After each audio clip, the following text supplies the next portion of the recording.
हमसे महोदय मिले हैं, आइए इनसे जानते हैं कि ऑफलाइन परीक्षा और ऑनलाइन परीक्षा पे इनके क्या विचार हैं। देखिए, सबसे पहली तो जैसे ये होता है कि दोनों पक्ष को सुनना चाहिए, और दोनों पक्ष ये हैं कि ऑनलाइन पक्ष भी सुनना चाहिए, ऑफलाइन पक्ष भी सुनना चाहिए। तो जब जैसे अगर में दोनों पक्ष बराबर होते तभी किसी निर्णय पे हम जा सकते हैं, और आप अगर हम किसी एक पक्ष की अनदेखी करते हैं तो कहीं ना कहीं निष्पक्ष वो नहीं होता है।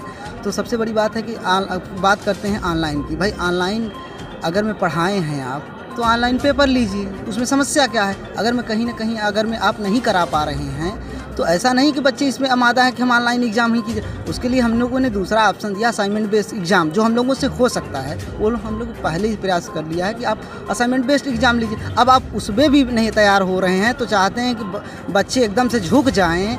तो बात यहाँ बच्चों की भविष्य क्या है, क्योंकि यहाँ से निकलने के बाद किसी को यूपीएससी देना होगा, लेकिन हर किसी को तो यूपीएससी नहीं देना है। किसी को एमबीए भी करना है, किसी को सीए भी करना है, तो वहाँ पे परसेंटेज मांगा जाता है। किसी को बीएड भी करना होता है, मेरिट बनता है। तो अगर मैं 55% जैसे सीए आप करेंगे, फाउंडेशन करेंगे और उसके बाद इंटरमीडिएट देंगे, तो वहाँ 55% आप अब यहाँ 30% लेके हम तो छट जाएंगे उस कैटेगरी से ना।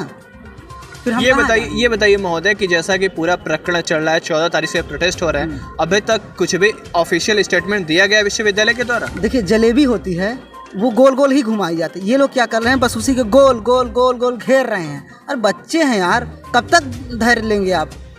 अरे हम भी बच्चे हैं, आप ही के बच्चे हैं, पढ़ने आते, कोई आपसे हमसे दुश्मनी थोड़ी है। हम छोटी सी मांग है, आप ऑनलाइन ले लीजिए, असाइनमेंट बेस्ड लीजिए। उसको आप गोल गोल चक्री की तरफ पेर रहे हैं, बच्चों को कोल्ही में घून की तरफ पेर रहे हैं। कब तक पीसेगा वो बच्चा? अरे गांव से हम लोग प्रोटेस्ट के लिए नहीं आए थे, गांव से आए थे तो एक सुनहरे सपने लेके आए थे। एक उम्मीद थी मेरे माँ बाप की कि बच्चा यूनिवर्सिटी में जा रहा है। मैं अपने गांव से अकेला आया हूँ। हम लोग पूरे गांव की उम्मीद है कि यहाँ आया हूँ, एग्ज़ाम दूंगा, परसेंटेज बनेगा। तो जब गांव में जाएंगे, अगर मेरा परसेंटेज नहीं बनता है तो वो जानते हैं हज़ारों बच्चों की उम्मीद जो मैं अकेले लेके आया हूँ, वो कंधे पे वो बोझ है। वो कौन माँ बाप अपने बच्चों को यूनिवर्सिटी में, इलाहाबाद विश्वविद्यालय में भेजेगा? जो 30% यहाँ देगी, कौन भेजेगा? वो माँ बाप। फिर वहाँ से कोई बच्चा निकल पाएगा? जो हिम्मत करके वहाँ से भेजते हैं, कौन बच्चा आ पाएगा? वो जानते हैं कैसे वो लोग पैसा कमाते हैं? वो लोग एक दिन का तिहाड़ी करते हैं, तब जाके कहीं 300 रुपये मिलता है, और वो 300 रुपये हमारे एक हफ्ते 10 दिन के लिए खर्चा होता है हमारे। अगर हम किसी दिन हमारे पास दाल नहीं होती तो हम नमक से खाते हैं, चावल भी नहीं रहता तो रोटी से काम चलाते हैं, रोटी भी नहीं रहती तो हम पानी पी के काम चलाते हैं। ये तो हमारी स्थिति है। और इस पर भी क्या कहते हैं, प्रशासन को लगता है कि हम यहाँ पे क्या कहते हैं, गुंडेगर्दी करते हैं। अगर अपनी मांगों को लेना क्या गुंडेगर्दी है? गुंडागर्दी तो है नहीं। और सबसे बड़ी बात है कि हम छात्रों से एक अपील करेंगे कि इनको छात्र जो अभी समर्थन में नहीं आ रहे हैं, ये जो लड़ रहे हैं उनके लिए, सिर्फ अपने लिए नहीं लड़ रहे हैं। कोई अगर मैं यहाँ पे धक्का खा रहा है, कोई लाठी खा रहा है, तो ये आपके लिए भी लड़ रहे हैं।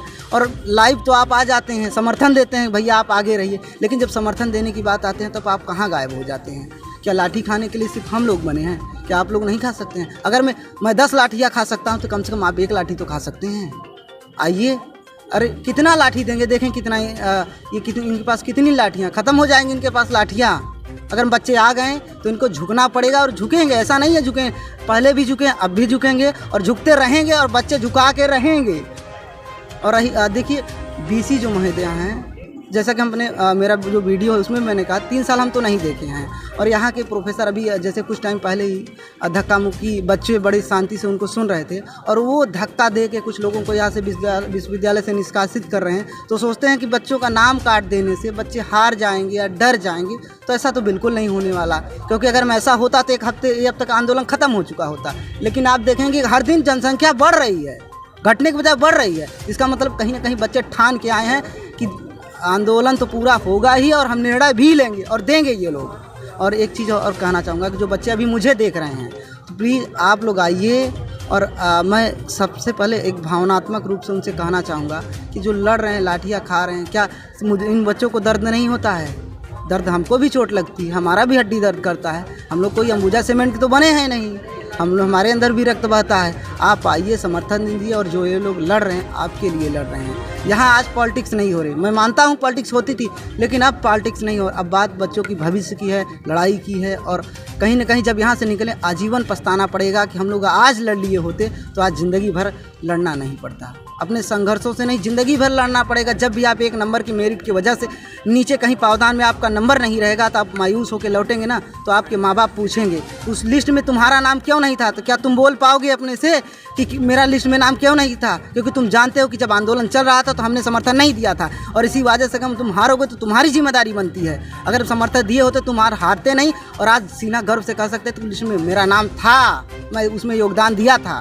ठीक है, धन्यवाद।